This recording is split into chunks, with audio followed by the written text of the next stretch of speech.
Welcome back to the Alec Lewis Show. I am your host, Alec Lewis. This is episode 133, recording on Thursday morning, December 4th. The guest for you today, his name is Ben Leber. You know him well. He is the sideline analyst on the Vikings audio network. He's a former NFL linebacker on a bunch of shows here locally, on KFAN, on Twin Cities Live. Always enjoy talking ball with Ben, especially when it relates to this team, which we both are around often. So think you guys will enjoy the conversation. We talked about J.J. McCarthy. We talked about this matchup with the Commanders, got into kind of our feel about calling this game in particular from an offensive standpoint. So really good insights from Ben, per usual. Enjoy the conversation so you can stay tuned later in the episode for that. If you're new here and watching on YouTube, please hit that subscribe button. There's like a little red box in the corner. You hover over it, you hit the subscribe, and it helps us out a lot. We really appreciate it. Have now done this going on probably a year and a half at this point, and it's been a blast to build our, listenership, audio ship. If you're listening on Apple or Spotify or iHeart, you can rate and review and follow, and all that stuff helps us out. This show is presented by First Resource Bank. If you don't know about it, they're a member FDIC bank in the Minneapolis area. They've got branches all over the place, and it's run by really, really good people. Tim Siegley, Aaron Siegley, Charlie Anderson. Christy at the front desk gave me an update. She works at the Washington location. She said she's having a hard time this year, just like you guys. So if you want a bank with a great platform and people that you will get along with, who care about this community, highly respect going to check out First Resource Bank. Show is also sponsored by Unreal, locally owned clothing brand, which has NFL limited edition drops pretty much on a weekly basis at this point. Some of the coolest hoodies you're going to find, and then their attire in general is perfect for the winter. They've got beanies, they've got socks with branded logos on them, they've got sweatpants, joggers, whatever you need. Unreal, the clothing brand based here in the Twin Cities. Please go check them out. Their information is in the description below. Real quickly, just a couple thoughts from me. Have done my weekly study on the upcoming opponent. So I watched the film of the Washington Commanders. I've looked at a bunch of advanced data, talked to people around them. We will see on the quarterback situation. In many ways, it's hard to imagine why Jaden Daniels would return in this game, but you could probably have said the same in past weeks about Joe Burrow, and Joe Burrow made it very clear. I just want to play ball with my guys and do what we love to do. So we'll see. If Jaden Daniels plays and it's not Marcus Mariota, Jaden Daniels' ability to play in rhythm and throw accurately from the pocket would be something that would generate or necessitate a tweaked specific game plan from Brian Flores in this defense. Jaden Daniels, I loved watching him coming out in college.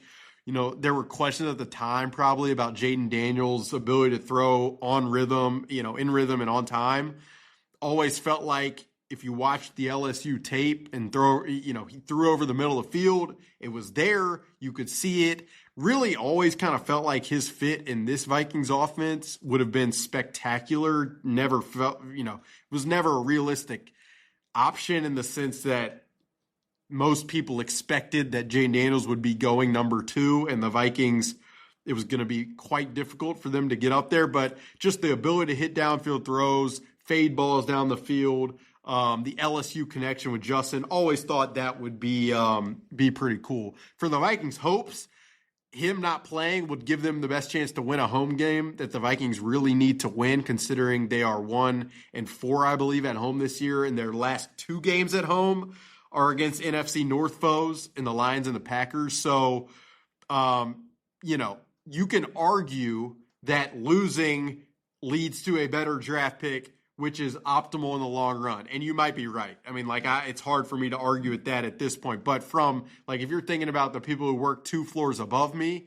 and what they need to happen, it's probably best that they win home games in front of a crowd that is on edge. I mean, it's a quick little anecdote. Like, I got back to the hotel in Seattle after the game Sunday, and it was a bunch of Vikings fans in the lobby and people of all different ilks, men, women, families, people by themselves, people who flew in to see friends, and you could sense the angst, the frustration, the pissed off nature, I guess you could put it, of this fan base. And so the imagining of losing the final 3 home games, 2 of them against division opponents, there'd probably be a lot of booing.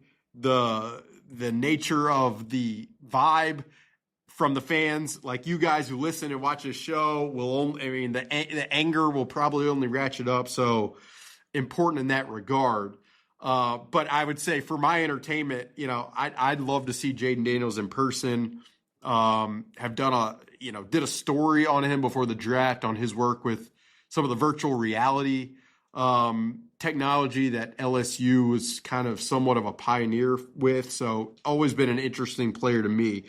The thoughts, some other thoughts I wanted to get to. I mean, obviously, if you paid attention, Kevin O'Connell on Wednesday was asked what his expectations or what he wants to see from J.J. McCarthy down the stretch here these last 5 games. And Kevin O'Connell made kind of a joke of like, I know how much you guys, he was talking to the media, I know how much you guys have logged away the lessons of this year from a quarterback mechanics standpoint. But Kevin was essentially like, it's time not to talk. It's not time to talk about that anymore. It's really just JJ's got to go out there and rip it and pitch and catch and make the throws. And part of me wonders if removing somewhat of the clutter, you could call it, from JJ's mind will allow his arm talent at times to take over in this game against a defense that, I mean, I'll just start there. Like, this Commanders defense has given up one of the highest explosive play rates in the NFL. Their pass defense, believe they're giving up 8.7 yards per play, which is the most in the NFL. So if you have trouble moving it against this defense through the air, it's a signal of obviously major problems, which we already know exist. It would just further that even more. You peel it apart, they stopped, the numbers I'm not sure match the eye test completely of what I saw on film of the Commanders defense against the Denver Broncos. They stopped the run fairly well against the Broncos. They played a lot of deep zone coverage, making you check the ball down. And so as I think about JJ in this game, my mind goes to, can you identify coverage quickly? Can you check the ball down? Can you be accurate? Can you throttle down the velocity? All of the stuff we've talked about a million times. Can you just do that consistently time and time again? And if you can, there should be areas and space and voids for him to move the football and the Vikings to move the football down the field. Now, the run game, it's probably going to be pretty tough. I am of the opinion that even without Dorrance Armstrong, this Commanders front can cause problems, especially against the Vikings offensive line, which, even though there's been so much shuffling, it's just hard to have a ton of faith in that group right now. And so whether it's Deron Payne, the interior defensive lineman for the Commanders, guy, I still, on film, he's got burst. I'm biased. He's an Alabama guy. But Deron Payne is a good player. So he's going to require you to pass protect and be very sharp in the run blocking phase. They have Von Miller, who is very old at this point, but he's still, the technical, he knows how to get home if you are not on your P's and Q's from a snap in and snap out basis. There's an edge rusher, Jacob Martin, who had a little juice to me, kind of intriguing player. Frankie Louvu, their off-ball linebacker, is a Tasmanian devil. He's like Ivan Pace Jr. if you could rely on him a little bit more. Like, that's the type of player Frankie Louvu is. And so J.J. McCarthy has to be very careful, definitely inside the pocket, but out of the pocket, if he's scrambling, I mean, this guy, Frankie Louvu, is going to be hunting him down on the field, and you have to be very mindful of that. Their secondary, pretty rough unit. I semi-like the young cornerback, Mike Sainristil, who's a teammate of Jay's in Michigan. Noah Igbenogany, if I'm saying that correctly, is an athlete, Brian Flores drafted him in the first round in Miami, but, from an instinctive perspective, just doesn't feel like this defense is the most instinctive beyond Bobby Wagner in the middle at linebacker. So, not an exceptional defense. Not sure if they're as bad as the numbers suggest, but it's definitely a bottom tier unit. Compared to the Seahawks, it's not even remotely close in terms of what they do, how they execute it, and the explosiveness, speed, and instincts on the field. That's night and day different from those two groups. So you really hope the combination of letting J.J. rip it, paring down things a little bit from a volume perspective to help everywhere else. You hope all of that pays dividends for the Vikings offense. Now, for the Vikings defense in this game, look, I was pretty blown away watching the film of the Commanders against the Broncos by Cliff Kingsbury, the offensive coordinator's creativity. Specifically in the run game, it was counters, powers, traps, whams, counter bluff pullers with a quarterback run game. And you guys who aren't maybe as scheme savvy as I'm talking to where you can understand the way I'm talking about. It's all different types of run schemes, from pistol, from the shotgun to the outside between the tackles. They've got a bunch of running backs. Chris Rodriguez Jr., not sure if he is the best at reading paths, but he is explosive. They have a guy, Bill Krosky Merritt, rookie, who intriguing player. So, for me, the defense, it starts with stopping this run game, and specifically it's Mariota. They're going to use him in that phase, especially when you get towards the red zone. Also in the red zone, and this speaks to the creativity, they'll go wildcat with Deebo Samuel and with fullbacks in the backfield, and they use different personnel groupings. So it's I honestly, there's a lot that's been said about Cliff Kingsbury nationally for years. The job he did in Arizona, the way he calls a game, the vibe, how he is Cliff Kingsbury and how the energy he exudes. But for me, just watching this one game sample of the Commanders versus the Broncos, thought it was pretty creative stuff. And you give him credit. You give that staff credit, you give the players credit for executing, obviously without Jaden Daniels, against a Broncos defense that is easily one of the best in the NFL. So, and then their offensive line is pretty good. The Commanders' offensive line is pretty good. Left tackle Laramie Tunsil still doing it at a high level. The left guard, Chris Paul, is a great point guard. No, he can pass protect a little bit. He's not exceptional. Tyler Beatty's the center, is a capable player. The right guard, I like Sam Cosmi. And then the right tackle, Josh Connerly, is a rookie top-round pick. So I do think there's a chance the Commanders can control both fronts in this game. And that's really, beyond the J.J. McCarthy conversation, as I look at this game, that is the challenge. And that is the question I have showing up to US Bank Stadium on Sunday. Can the Vikings fronts control this game? And are they going to get manhandled by Commanders fronts that I think are pretty good, but that, this is why you pay guys, is to win the line of scrimmage in games like these. So going to be interesting. We'll have a full-on preview at The Athletic with John Krasinski like we do every week, so go check that out. And then some stories to come over the next few weeks about this team, about certain players, and then, we'll wind our way to a season ender on the nature of this entire odyssey of 2025. So appreciate you guys being here for episode 133. Let's hop right into our conversation with Ben Leber. All right, Ben, welcome back to the show. How are you, man? Alec, I'm doing great, man. How you doing? I'm hanging in there. Are ya? You guys are like in the belly of the beast. I at least get a chance to step out and do a little Twin Cities Live and talk lifestyle stuff and cook and look at fashion. And you're in this thing every second of the day. Absolutely, but I will say, you're still writing. The belly of the beast is being on the field, which you have actually done. Yeah. It's not really the belly; it's kind of the periphery of the beast. That's what I would say. But anyway, did you? The Seattle trip's one of my favorite. I will say that. Going into the stadium before the game, I was feeling great. Then obviously the game happened, and probably wasn't feeling as great. But I like that trip. I assume others do too. I don't know. Yeah, I mean, I think it all depends on how much time we have to enjoy Seattle. Um, it's so odd because I always felt like that was like a really long flight. Yeah. But then we got on the plane. Now it took a long time to de-ice. I don't know, I'm guessing it was the same thing for you, but like the actual flight time was like 3 hours and 10 minutes. And I was like, well, that wasn't all that bad. It's kind of a nice like time to like watch a movie and just hang out.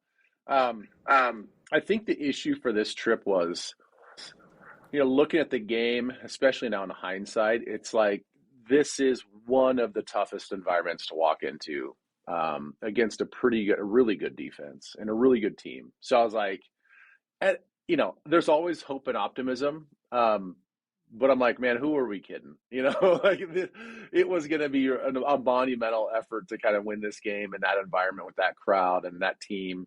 But it was gorgeous. I mean, as you saw, having a sunny skies, the end of November in Seattle, Washington, it was perfect football weather. And, I do enjoy the crowd. I do love that stadium. I do like that city if I have time to kind of roam around.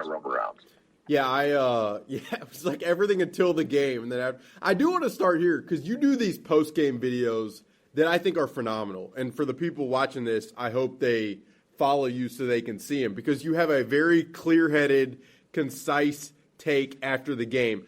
My question for you is, how do you not sometimes get caught up in the emotion of what just was as you're recording those videos? Because people ask me sometimes, Alec, why don't you do a post-game pod in some capacity? I'm like, I'm not mentally ready to put myself for 30 minutes in front of a camera after what I sometimes see. So that's how I'll start, because it does feel like you look at it very level-headed, like minutes after. Sometimes it can be great, or obviously recently it not so great. Yeah, well, I do appreciate that.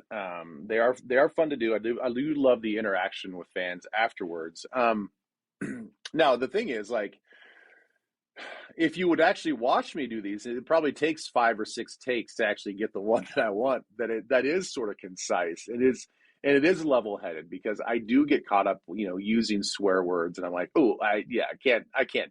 No, I can't probably say that. I do have the benefit because I don't do them like immediately after the game. I get the essence of what you're talking about. I do have time to talk to the players in the locker room. I got to do my commitments with KFAN, and then I am doing my between the lines with Vikings.com. So, I think through talking to Tatum on that and just kind of breaking things down, it does sort of diffuse some of that energy. I gotta say though, like, I've had a few people, and I do have to check myself, especially after the Packers game, where I said, I think this offense is broken. Like, I think it's that to me, even while I was saying it, I'm like, I'm gonna get in trouble for this. I know it. I am gonna get, like, this is way too negative. I mean, they're not gonna like what they're hearing. But I also feel like I owe it to everybody, including the Vikings organization, to be honest. And I try to be honest, and I think you used a good word. I try to be fair. I don't try to like overlook the fact that our quarterback play has been historically bad. That you can't fake that. I mean, everybody's involved in the numbers these days, and I get it. Numbers can be manipulated, but when like the numbers actually match up pretty much to what we see on the field, it's like it's been historically bad. So, in the way that everything looks and feels on the field, it did at that moment feel broken. But now there's chance for repair. We all know that. And I think that we all take these weeks, the few days in between these games, to do that, to sort of purge all that negative energy. I'm already like optimistic about what could possibly be on Sunday versus the Commanders, and I'm sure you're doing the same thing. We go up and down throughout the course of the week, and then you start talking yourself into this hope and optimism. Like, hey, maybe I like this approach that they have with McCarthy after this press conference with KOC. It's things like that. The way I've told friends, like specifically this year, it's like by the time I get to the Friday football feast, I've like cleansed myself of what has just been. And then like you have no choice because you're in that environment with Vikings fans, with PA, with Nordo. Like it's going to be mayhem. It's going to be fun. People are going to be optimistic. So I'm not just going to get booed off the stage. So you don't really have a choice, but it's interesting. You mentioned the JJ, Commanders game, the recent conversation. I personally thought Kevin's comments on Wednesday about him just playing with a clear head, clear mind, I thought that was telling. I thought that's like probably exactly where it needs to be at this point in the season with 5 games left. What did you make of those comments, and how much does that, in particular, that strategy give you the optimism that you kind of just referenced? I thought it was a positive self-reflection by both parties, by everybody involved. And, we'll never really know what the conversations are like on a moment by moment basis between every rep on the field, between every rep when you're going through film study and all that stuff. And, but if they are sort of taking this collective approach of let's pull back the reins a little bit, let's just everybody take a deep breath. And let's kind of go back to what we know about J.J. McCarthy at this point is he is a gamer. He can play the game of football. Like, let's stop acting like he can't play the game of football. Like, he can play quarterback, maybe not at the level where Sam Darnold was last year.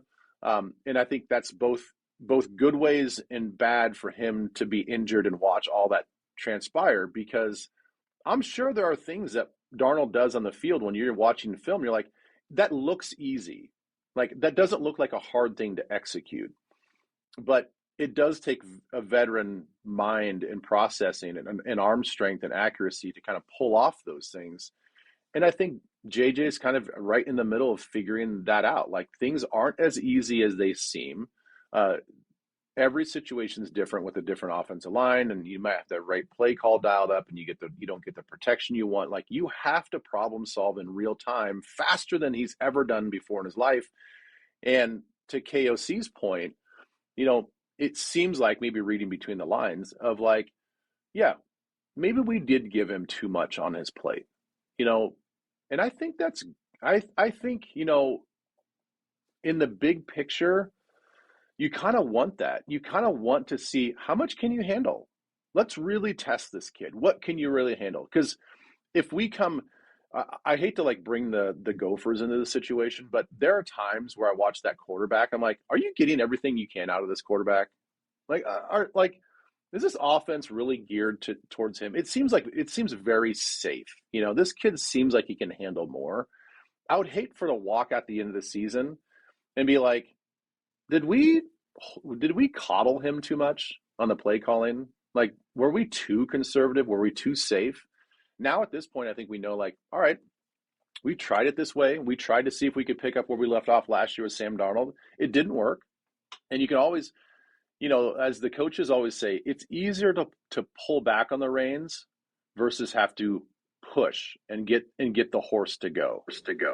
And I think, the interesting thing for me, at least talking to people behind the scenes, is the breadth of the game plan. Like, I don't think that has ever been the problem for JJ from a understanding perspective going into the game, from an ability to, like, have the protection plan down pat.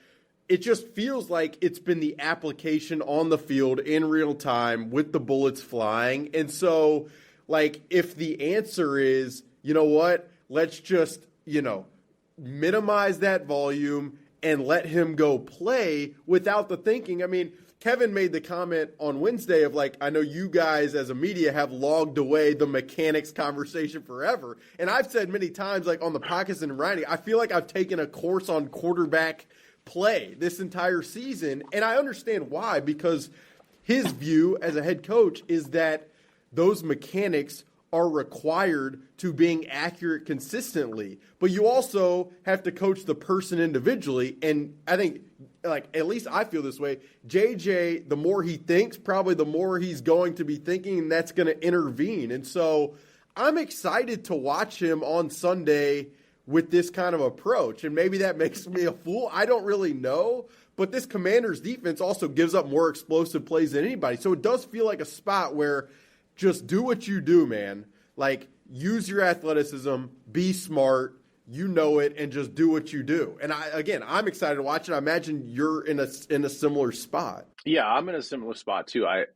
It's funny how that one statement, that sort of like one little paragraph of KOC talking, all of a sudden just kind of flipped me back around of like, yeah, let's see what that looks like. Like we're all excited. I'm not saying that it's gonna look like a kindergarten offense out there, but like I do think that if, let's just say, they gave him the Sam Darnold playbook this whole year, what does that look like when you pare it down to a third of that?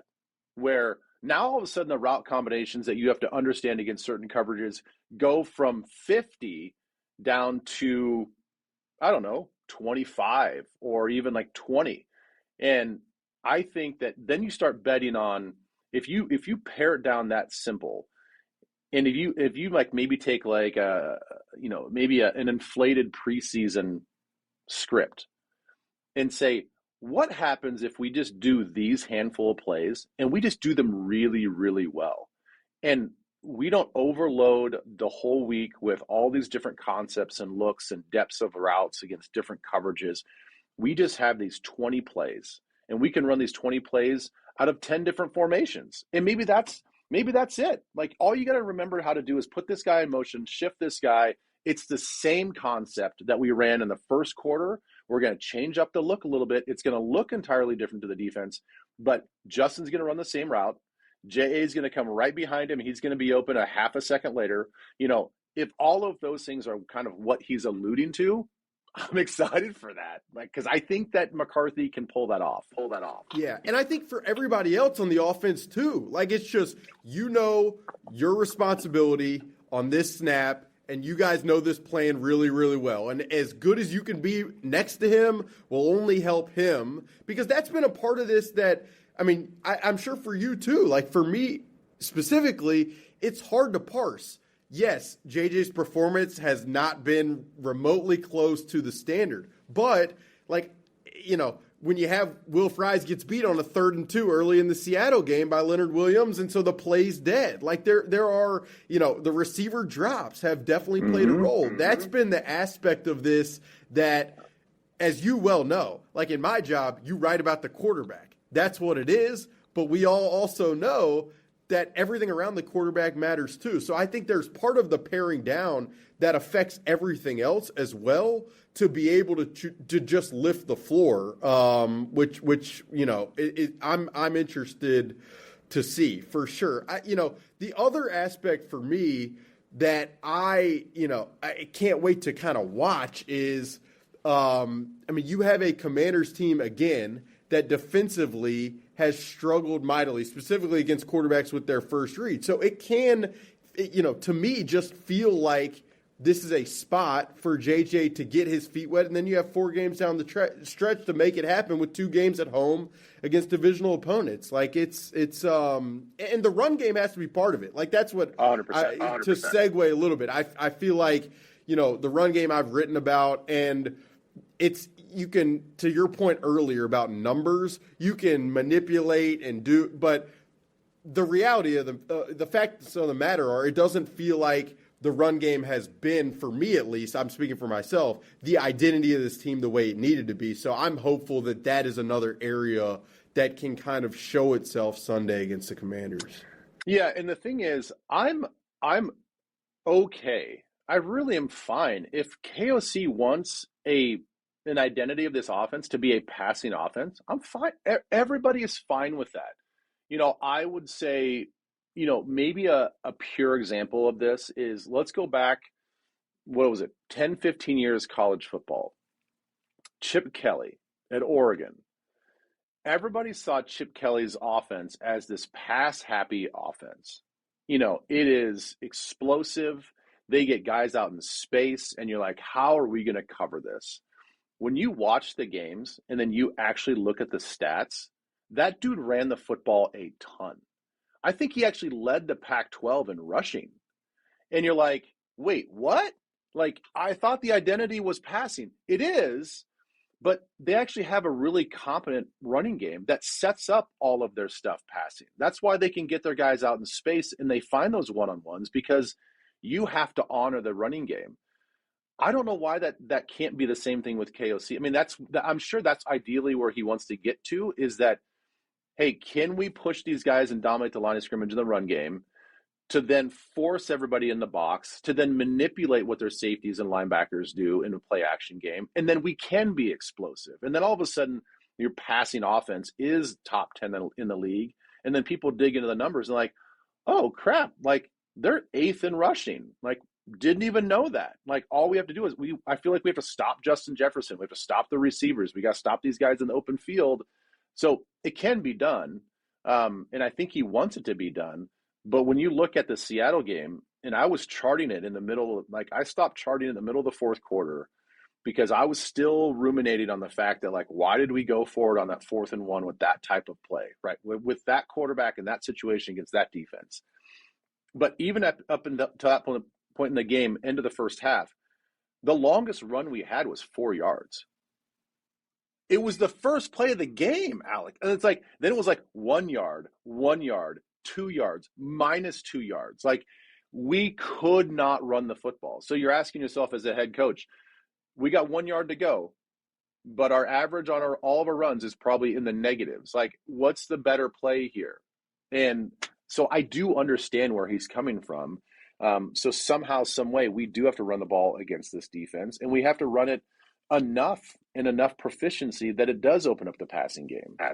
Yeah. And you just got to that's the hard part is, if you don't have Christian Darrisaw and you don't have Donovan Jackson against a really good front like that, it is going to be hard to run. So you can understand the calculus. That's where, even in my job, like I can hear the intent, and some of it does make sense for sure. You just wish at this point in year 4, with all the investment, that you could get a yard. The last thing for me, I was joking with a buddy of mine. I'm like, why can't the first, and this is so like reporter or fan perspective, so I fully admit this, like, why can't the first play just be a jet sweep to Justin, just get the ball in his hands?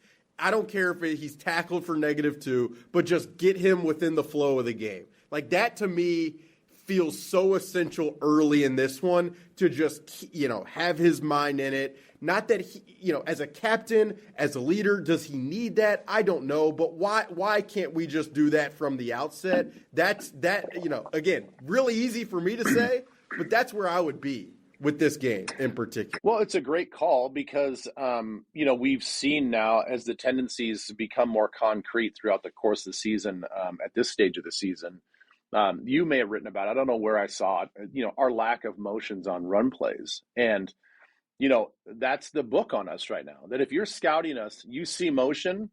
If I'm a linebacker, I'm saying, okay, well, by deducing what they've done in the past, this is going to be a pass play of some point in time. So all of a sudden now my attention and my weight starts shifting backwards because, okay, where's my pass drop versus what's my run fit?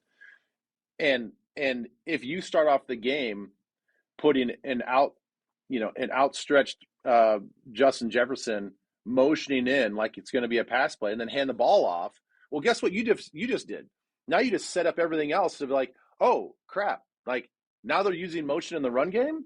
Okay, well, maybe I got to keep my feet planted here for one extra, half a second to make sure that they're not changing up their tendency for this particular game. So I think that's an easy way not only to get him involved in the game and get him an easy first touch and set his pads. I mean, we all of us, we enjoy getting hit early in the games because it kind of wakes us up, So you sort of like take that. Yeah. Maybe not like Jackson Dart on the sideline type of hit, and maybe not reporters. They don't want to get hit, but as players, you do want to take that early hit, get him involved in the game, be like, and let Justin know, like, you're going to be involved today. The ball is going to get into your hands. It's not going to be the third quarter before you get a step back throw and you get a -4 and then you get slammed on the ground. That's not the way to incorporate Justin Jefferson early. Yeah. Last thing, 1 minute. I'm going to get you out of here. What have you thought of Eric Wilson this year? Because I've just been blown away. Spectacular. I think the problem's going to be he's in year 10, I believe. He is 1,000% earned a 2 to 3 year contract that is a sizable amount of money. He's a really good football player, and he's maintained his durability. He's shown that he can play multiple positions. He's an outside rusher at 6 foot tall, you know, and I'm not saying that he's dynamic on the outside, but he's showing you different looks, and you can do different. He's a chess piece that you can now really truly move around. You know, instead of just being a pawn moving forward and, you know, attacking at an angle, he's moving everywhere, and he's making plays. And so I think you have to reward players like that. It's just how many teams are going to invest in a 10-year linebacker at his age, any sort of, you know, high-end guaranteed money. It sort of sucks that he's peaking right now at this time in his career, but it's fun to watch. And I think as long as B flow and this type of system stays here, he's definitely a guy that we should, you know, invest money again in the next couple of years. Him everywhere. I mean, everywhere. Up the interior. It's and it is, to your point, to be in the league this long and then to finally get the defensive opportunity and do what he's done with it. He doesn't look, however his age is. I mean, you see him.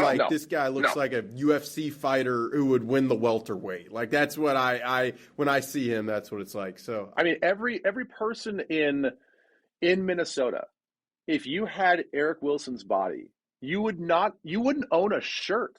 Like your closet would be probably just cut off jeans. That's all you would have. Like, it's unbelievable. Yeah, I mean, he is for that age. It is pretty crazy. But I as a former linebacker, for you to be a former linebacker, I was like, I got to ask you about it. But no, I'm looking forward to Sunday. It is interesting. By the end of these weeks, you get yourself like back in the mode of like, it's a sickness, man. It's a sickness, and I don't know what's wrong with all of us as football fans, but I'm sure there's Raiders fans out there. They're like, I don't know, man. This weekend, this is gonna be the game. No, it's good stuff. Thanks, Ben. Appreciate it, man. I'll see you in the press box. All right, man. Have a good one. And that'll do it for episode 133 of the Alec Lewis Show. Appreciate you guys being here. If you're new, hit the subscribe button on YouTube, that little red box in the corner. It helps us out, and we appreciate it.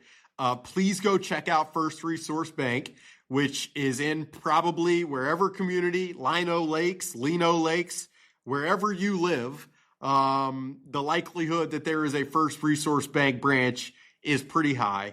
And then go purchase some Unreal. I mean, they've had some unbelievable sales recently. And, I mean, look, it's high quality athleisure. I think that's what the kids call it. So wearing it a lot, very comfortable, warm in months where like these, where it's negative 7,000 degrees and you can't go outside. But please go check out Unreal. Great brand, based here locally. So no brainer to go support and wear and rep it around. And then check out The Athletic, stories galore, and there will be much, much, much more to come. Looking ahead, looking behind, details of this whole arc of what this has been. So, just stay locked in. Keep your eyes peeled at The Athletic. Much more to come. And enjoy your weekend. Enjoy the college football Saturday. Stay warm, and we will talk to you very, very soon.